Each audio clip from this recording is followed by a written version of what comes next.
Last हमने discuss किया था यूनिट नंबर 4B के अंदर एब्जॉर्प्शन स्पेक्ट्रोस्कोपी के अंदर AAS एटॉमिक एब्जॉर्प्शन स्पेक्ट्रोस्कोपी। अभी हम आज डिस्कस करेंगे FES फ्लेम एमिशन स्पेक्ट्रोस्कोपी। जैसे यहाँ पर बात हो रही फ्लेम एमिशन स्पेक्ट्रोस्कोपी, तो AAS के अंदर एब्जॉर्प्शन होता था, यहाँ पर होगा एमिशन। ठीक है, तो क्या होता है इसका हम पहले प्रिंसिपल देखते हैं। तो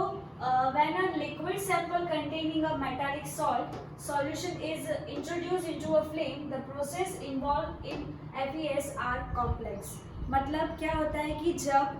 मेटालिक सॉल्ट वाला जो सैंपल सॉल्यूशन है हम फ्लेम के अंदर इंट्रोड्यूस करवाते हैं, तब उसके अंदर कुछ स्टेप्स आते हैं। फर्स्ट में क्या होता है, जो सॉल्वेंट होता है वो वेपोराइज हो जाता है। सॉल्वेंट वेपोराइज हो जाता है मतलब वो लिक्विड फॉर्म में है तो वो पूरा निकल गया, वेपर फॉर्म में आ गया। सेकेंड स्टेप में क्या होता है कि जो फिर उसके बाद जो सॉल्ट होता है हमारा मेटालिक सॉल्ट वो सॉलिड स्टेट में होता है, वो क्या होगा वहाँ पे वेपर फॉर्म में आता है। देन आफ्टर वेपर फॉर्म में आने के बाद वो क्या करेगा, वो वेपर फॉर्म में जो मॉलिक्यूल्स होते हैं वो एटम में वहाँ पे कन्वर्ट होता है, एटम में वहाँ पे डिसोसिएट होता है। ठीक है, उसको हम बोलते हैं न्यूट्रल एटम्स। न्यूट्रल एटम्स क्यों बोलते हैं, क्योंकि वो बिना चार्ज के होते हैं, अदरवाइज हम उसको क्या बोलते हैं, आयंस। जैसे कि यहाँ पे NaCl है, तो NaCl के अगर हम यहाँ पे वेपर फॉर्म में आएगा वो, और उसके बाद एटम की बात आती तो Na, इस तरह से यहाँ पे न्यूट्रल एटम जो है वो फॉर्म होता है। पर अगर मैं आयन की बात करूँगी तो वो होगा Na+। बट आयन फॉर्म होता है वहाँ पर एमिशन, वो एब्जॉर्प्शन नहीं करते हो, एमिशन नहीं होता है। ठीक है, तो ऐसा रहता है। देन आफ्टर उसमें क्या होता है, एनर्जी लेवल की बात होती है कि फ्लेम में जैसे ही इंट्रोड्यूस होता है सैंपल, तो जैसे ही वो वेपर फॉर्म में आया और वेपर से उसका गैसेस स्टेट में एटम्स फॉर्म होते हैं, वो एटम्स फ्लेम के अंदर से जो एनर्जी होता है, थर्मल एनर्जी की बात होती है यहाँ पे, जैसे हीटिंग, फ्लेम में से हीट जो आ रही है वो हीट को वो एब्जॉर्ब करते हैं एज अ थर्मल एनर्जी, और एब्जॉर्ब करके जो ग्राउंड स्टेट पर एटम होते हैं वो जाते हैं एक्साइटेड स्टेट पर। ठीक है, तो वही बात है यहाँ पे, जो एनर्जी लेवल E2 है, E1 है। ठीक है, E2 जो है वो हायर एनर्जी लेवल है और E1 जो है वो लोअर एनर्जी लेवल है। ठीक है, तो क्या होता है यहाँ पे, जैसे एटम है तो उसका एनर्जी लेवल की हम बात करें तो ग्राउंड स्टेट पे, जैसे कि ये यहाँ पे ग्राउंड स्टेट है और ये है एक्साइटेड स्टेट। तो यहाँ पर Na जो एटम था, ठीक है, उसने क्या किया, एनर्जी एब्जॉर्ब किया और वो एक्साइटेड स्टेट पे यहाँ पे आ गया। एक्साइटेड स्टेट पे आने के बाद वो एनर्जी रिलीज करके यहाँ पर वापस आता है। ठीक है, तो वही यहाँ पे एनर्जी गैप की बात की, E2 माइनस E1, तो हायर एनर्जी में से यहाँ पे लोअर एनर्जी माइनस कर रहे हैं, then you will get HV। HV में V जो है वो फ्रीक्वेंसी है यहाँ पे, and H is a Planck constant. ठीक है, और हम फ्रीक्वेंसी को C/λ से भी यहाँ पे साइन करते हैं। और अगर हमें यहाँ पे वेवलेंथ फाइंड करना है जो भी हमारा पर्टिकुलर सॉल्यूशन है उसके लिए, सैंपल सॉल्यूशन के लिए, तो हम इस इक्वेशन पर से यहाँ पे उसकी वेवलेंथ जो है वो फाइंड कर सकते हैं। ठीक है, देन आफ्टर यहाँ पे बोल्ट्जमैन कांस्टेंट की इक्वेशन पे लिखिए n⁻n0 is equal to A E raise to क्या है,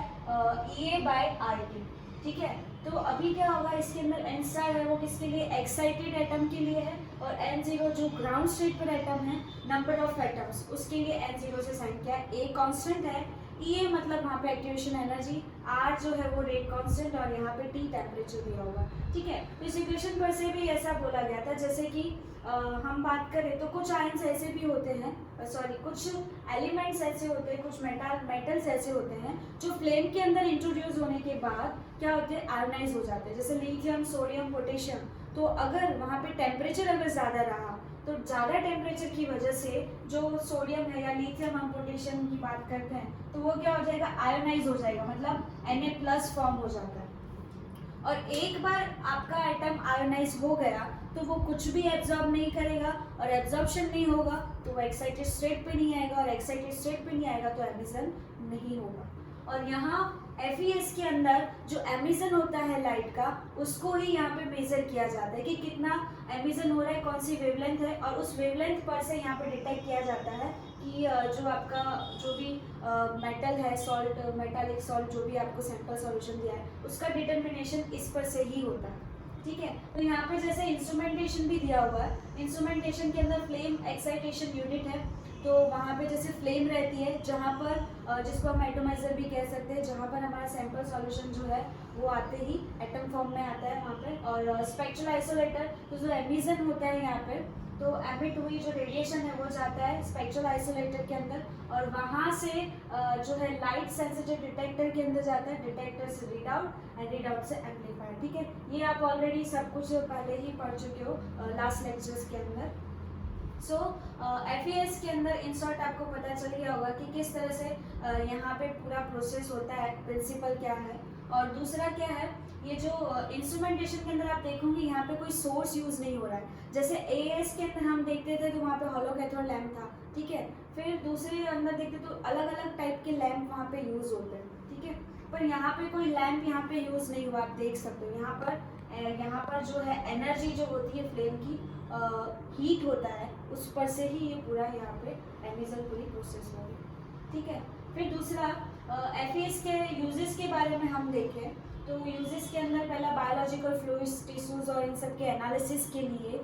FES का यूज़ होता है, जिसके अंदर जैसे कि कोई भी प्लांट्स है तो प्लांट्स के अंदर पोटेशियम, सोडियम, कोबाल्ट, मतलब इनका कितना अमाउंट है वो डिटरमाइन किया जाता है। देन आफ्टर सॉइल एनालिसिस के अंदर जैसे कोई भी मिट्टी रहती है, ठीक है, कोई भी जगह, तो वहाँ पे कौन कौन से उसके अंदर एलिमेंट्स है, सोडियम कितना है, पोटेशियम और ये कैल्शियम, मतलब ये सब कुछ फाइंड करने के लिए, एनालिसिस के लिए यूजफुल रहता है। फिर दूसरा इसके अंदर जो है बफर सॉल्यूशन यूज होता है, जो हमारा सैंपल सॉल्यूशन होता है उसको सैचुरेट बनाने के लिए। अब जैसे कि बफर सॉल्यूशन हम यूज़ कर रहे हैं सोडियम के लिए, तो सोडियम के लिए जो यूज़ होगा उसके अंदर कैल्शियम क्लोराइड, मैग्नीशियम क्लोराइड और पोटेशियम क्लोराइड, ये 3 सॉल्यूशन को मिक्स किया जाता है और इसका यहाँ पे बफर बनाया जाता है और फिर उस पर से सैचुरेटेड सॉल्यूशन बना के एनालिसिस किया जाता है, ठीक है। ऐसे काफ़ी सारे यूजेस है FES के, आप और भी जो इसके अंदर ऐड करके यहाँ पे नोट कर सकते हो, ठीक है। फिर दूसरा हम देखें एरर्स इन FES, तो जैसे FES के अंदर एरर्स क्या क्या आते हैं और AES के अंदर भी जो एरर्स आते हैं वो कुछ हद तक यहाँ पे सिमिलर कुछ ऐसे रहेंगे एरर्स जो दोनों में सेम आता है। फर्स्ट इंस्ट्रूमेंटल एरर हम देखें तो इंस्ट्रूमेंटल एरर के अंदर यहाँ पे क्या होता है कि फर्स्ट जो लाइट जो मतलब जो फ्लेम होती है it should be stable, flame जो है वो स्टेबल होनी चाहिए, और दूसरा रिप्रोड्यूसिबल होनी चाहिए एटलीस्ट 1%, ठीक है। तो ये इंस्ट्रूमेंटल एरर की वजह से यहाँ पर इंटरफेरेंस आते हैं FES के अंदर, ठीक है। Then error to radiation of cations, मतलब कई बार क्या होता है जो कैटायंस होते हैं तो जो हमारा जिसका हमारा इंटरेस्ट ऑफ सैंपल जो रहता है या एनालाइट होता है, उसके अलावा भी कई बार सैंपल में दूसरे यहाँ पे कैटायंस प्रेजेंट होते हैं, ठीक है, तो उनकी वजह से भी जो है एमिशन यहाँ पर हो रहा होता है और उसकी वजह से यहाँ पे एरर मिलता है हमको, ठीक है, क्योंकि हमको देखना किसका है, जैसे आप सोडियम का देख रहे हैं, ठीक है, और सोडियम के साथ साथ पोटेशियम है या दूसरा कोई एलिमेंट प्रेजेंट है, तो क्या होगा कि वो भी जो है वो वहाँ पे हीट को मतलब कि जो हीट आ रही है फ्लेम में से उसको एब्जॉर्ब करके वो भी एक्साइटेड स्टेट पे जाकर वो भी कुछ एमिट करेगा, तो वो सब कुछ कहाँ जाएगा, स्पेक्ट्रल आइसोलेटर में और फिर डिटेक्टर में, तो इसकी वजह से एनालिसिस में एरर्स आ सकते हैं। देन आफ्टर बैकग्राउंड एरर की बात करें तो कई बार बैकग्राउंड एरर जैसे बोलते हैं एब्जॉर्प्शन ऑफ अनवेपोराइज्ड सॉल्वेंट, तो जो सॉल्वेंट होते हैं वो कभी कभी क्या होता है वेपर फॉर्म में नहीं आए, तो उनकी वजह से भी कई बार बैकग्राउंड एरर आता है। बैकग्राउंड एरर की वजह से मतलब जो हमारा मेन स्पेक्ट्रा जो मिलता है तो वो जो है वो ढक जाता है और वो है ना वहाँ पे क्लियर आपको नहीं मिलता है, जिसकी वजह से यहाँ पे आपको एरर मिलता है एनालिसिस के अंदर, ठीक है। फिर बैकग्राउंड एरर के यहाँ पे आयनाइजेशन गैप दूसरा आता है, और आयनाइजेशन गैप जो है वो किस तरह से होता है, तो जैसे यहाँ पे जैसे मैंने बोला कि यहाँ पे सोडियम है, राइट, पोटेशियम है या और भी दूसरे जो एलिमेंट्स होते हैं वो क्या करते हैं कि यहाँ पे ज़्यादा टेम्परेचर अगर उनको मिलता है तो वो एक्साइटेड स्टेट पे जाने की बजाय वो आयोनाइज हो जाता है, और आयोनाइज हो चुके एक बार उसके बाद वो वहाँ पे कुछ भी एमिट नहीं करते और वो जो है आपका जो भी डिटेक्टर है वहाँ पे कुछ जाएगा नहीं तो आपको कुछ भी नहीं मिलेगा, तो आयोनाइजेशन गैप की वजह से ये इश्यूज आते हैं। फिर दूसरा क्या होता है कि इसके सॉल्यूशन के लिए क्या किया गया है, तो या तो कॉन्सेंट्रेशन बढ़ा दी जाती है आपका जो सैंपल सॉल्यूशन है उसकी, या फिर फ्लेम का टेम्परेचर जो है वो थोड़ा कम कर दिया जाता है जिसकी वजह से यहाँ पे आयोनाइजेशन ना हो, ठीक है। फिर आता है मैट्रिक मैट्रिक्स इंटरफेरेंस। तो मैट्रिक्स इंटरफेरेंस जो है वो फिजिकल इंटरफेरेंस रहता है और उसकी वजह से जो एब्जॉर्प्शन बैंड और जो आपको स्पेक्ट्रम मिलता है वो सप्रेस भी होता है, कई बार ब्रॉड भी हो जाता है। और ये किसकी वजह से आता है, तो जैसे आपके जो आपका मेन सॉल्ट जो है, जैसे मैंने बोला था कि आपको एग्जांपल पे कोई भी अपने एलिमेंट के लिए आपने यहाँ पे एनालिसिस करवा रहे हो, तो उसके अलावा जो दूसरे सॉल्ट वो आपके सैंपल सॉल्यूशन में प्रेजेंट रहेंगे, तो वो क्या करेंगे, वो भी वहाँ पे हीट ले रहे, वो भी एनर्जी ले रहे, तो यहाँ पे आपका मेन सैंपल के अलावा दूसरे भी वहाँ एनर्जी ले रहे, जिसकी वजह से उसका जो एटोमाइजेशन पावर रहता है, ठीक है, वो वहाँ पे कम हो जाता है और उसकी एनर्जी जो है वो बढ़ जाती है। मतलब दूसरे सॉल्ट भी वहाँ पे आने मतलब एक्साइटेड स्टेट पे जा रहे हैं और जो आपका मेन जो है वो भी जाता है, तो इसकी वजह से यहाँ पर जो है इंटरफेरेंस आता है। और मैट्रिक इंटरफेरेंस के जैसे और भी यहाँ पे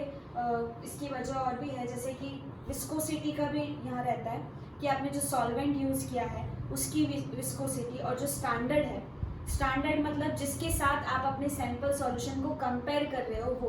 तो दोनों की जो विस्कोसिटी में जो चेंजेस होते हैं तो उसकी वजह से यहाँ पे इंटरफेरेंस आता है ऑफ कोर्स। और दूसरा ये भी होता है कि आपने अपना जो आपका सैंपल सॉल्यूशन जो बनाया है, ठीक है,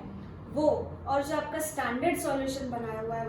वो दोनों सॉल्वेंट अगर आपने सेम यूज़ किया है तो कोई प्रॉब्लम नहीं, बट अगर आपने डिफरेंट सॉल्वेंट यूज़ किया है तो यहाँ पर एरर्स आता है। तो वही विस्कोसिटी में भी यही, जो सॉल्वेंट यूज़ करो दोनों की विस्कोसिटी सेम होनी चाहिए, चाहे स्टैंडर्ड हो या आपका सैंपल सॉल्यूशन हो। फिर टेम्परेचर की बात आती है, तो जो आपने स्टैंडर्ड सॉल्यूशन लिया था उसको जिस टेम्परेचर पे आपने एनालिसिस करवाया था, तो आपने जो सैंपल सॉल्यूशन लिया है उसका भी टेम्परेचर यहाँ पे सेम हो, तो ये इस टाइप की इंटरफेरेंस नहीं आता, ठीक है। फिर दूसरा क्या है यहाँ पे, तो सॉल्वेंट का हो गया। एटोमाइजेशन पावर अगर दोनों का अलग अलग रहता है तो भी यहाँ पे आपको जो है मैट्रिक्स इंटरफेरेंस देखने को मिलता है। तो इसको हम इशू को जो है या तो आप ब्लैंक रीडिंग ले लो, ठीक है, ज़ीरो रीडिंग जो रहता है वो ले लो, वो कर सकते हो, स्टैंडर्डाइजेशन से इसको सॉल्व कर सकते हो। और विस्कोसिटी में ऐसा होता है कि आप अगर किसी की विस्कोसिटी ज़्यादा है तो आप उसके अंदर अल्कोहल डाल के उसको जो है विस्कोसिटी यहाँ पर कम कर सकते हो, और इस तरह से यहाँ पर जो है हम FES के एरर्स को या मैट्रिक्स एरर्स जो होते हैं इंटरफेरेंस को कम कर सकते हैं। और इसमें से जैसे मैंने आपको बोला जो है काफ़ी एरर्स जो है वो AS में भी आपको मिलते हैं, ठीक है। और दूसरा एग्ज़ाम के अंदर FES और AAS के बीच में डिफरेंस पूछे जाते हैं, दोनों का कंपैरिजन होता है। तो जैसे हमने AS के अंदर FES के अंदर देखा था, तो आपको क्या क्या डिफरेंसेस दिखे, तो जैसे फर्स्ट AS के अंदर जो है वो किसके बेस होता है, तो किस पर बेस होता है, तो जो एटम्स ग्राउंड स्टेट पर होते हैं, ठीक है, जो एब्जॉर्प्शन करते हैं उनके बेस पर होता है। और FES के अंदर क्या होता है, जो एक्साइटेड स्टेट पर आने के बाद जो एमिशन मतलब लाइट यहाँ एमिट कर रहे हैं, ओके, उनके ऊपर वो डिपेंड करता है। फिर जो FES है वो लैम्बर्ट पियर्स लॉ फॉलो नहीं करता है और जो AS है वो फॉलो करता है, ठीक है। देन दूसरा FES जो है वो टेम्परेचर पे डिपेंड करता है, क्योंकि यहाँ पे जैसे मैंने बोला फ्लेम के ऊपर ही डिपेंड करेगा, जो एनर्जी वहाँ से ही ले रहा है और वहाँ से ही एक्साइटेड स्टेट पे आता है। AS टेम्परेचर पे डिपेंड नहीं करता, ठीक है। दूसरा FES के अंदर हम लोग कोई सोर्स यूज़ नहीं कर रहे हैं यहाँ पर, और AS के अंदर हम हॉलो कैथोड लैम्प यहाँ पर यूज़ करते हैं एज अ सोर्स, ठीक है। फिर दूसरा आप देखोगे तो FES के अंदर जो है आपको प्योर यहाँ पे सैंपल सॉल्यूशन चाहिएगा, ठीक है। फिर दूसरा AS के अंदर जो है मतलब यहाँ पे अगर थोड़ा इम्प्योर भी रहता है तो भी आप एनालिसिस करवा सकते हो, इसमें आपको प्योरीफाई करना ज़रूरी हो जाता है, ठीक है। फिर दूसरा हम देखें इसके अंदर, तो FES के अंदर हम कुछ लिमिटेड एलिमेंट्स का ही एनालिसिस करवा सकते हैं, उनको डिटरमाइन कर सकते हैं, बट AS में इसके कंपैरिजन में मतलब मोस्ट ऑफ सारे एलिमेंट्स का हम यहाँ पे एनालिसिस करवा सकते हैं, उनका डिटर्मिनेशन इजीली वहाँ पे हो सकता है। तो मतलब ऐसे काफ़ी सारे दोनों के बीच डिफरेंसेस है जो आप कंपैरिजन जब पूछा जाता है तो उसके अंदर नोट कर सकते हैं, ठीक है। तो अगर मुझे भी ऐसे पूछा जाए कि FES और AS के अंदर में ज़्यादा आपको एक्यूरेट या ऐसा रिजल्ट किस में मिलेगा, तो FES में जो रहता है जो एरर्स रहता है वो और एक्यूरेसी जो है वो कम हो जाती है, बिकॉज ऑफ टेम्परेचर वहाँ पे आता है। और क्या होता है, टेम्परेचर की वजह से वहाँ पे बहुत सारे ऐसे एलिमेंट्स होते हैं जो उस पर जो है एब्जॉर्ब करके एक्साइटेड स्टेट पे पहुँच जाते हैं, और उसमें क्या होता है, जैसे ये यहाँ पर E1 है और E2 है और दूसरे भी यहाँ पर एनर्जी स्टेट होते हैं, ठीक है। तो ऐसा भी होता है कि जैसे यहाँ पे एनर्जी एब्जॉर्ब करके एक्साइटेड स्टेट E2 पर पहुंचे, ठीक है, और वो जब एक्साइटेशन आने के बाद जो एमिशन करता है तो उसकी एनर्जी यहाँ तक ही आती है और कई बार यहाँ तक ही आती है। तो मतलब एमिशन भी जो है यहाँ पर आपको परफेक्ट ना मिले तो भी जो है आपको रिजल्ट में यहाँ पे एरर्स मिल सकते हैं, ठीक है। और ऐसा भी होता है कई बार एक ही एलिमेंट जो है वो कई टाइप के यहाँ पर एमिशन देता है ना। तो इसकी वजह से ये जो है यहाँ पर आपको एरर्स मिल सकते हैं और रिजल्ट में एक्यूरेसी यहाँ पर कम हो सकती है, ठीक है। तो यहाँ पर हमारा FES और यूनिट 4 भी यहाँ पर फिनिश होता है। Thank you.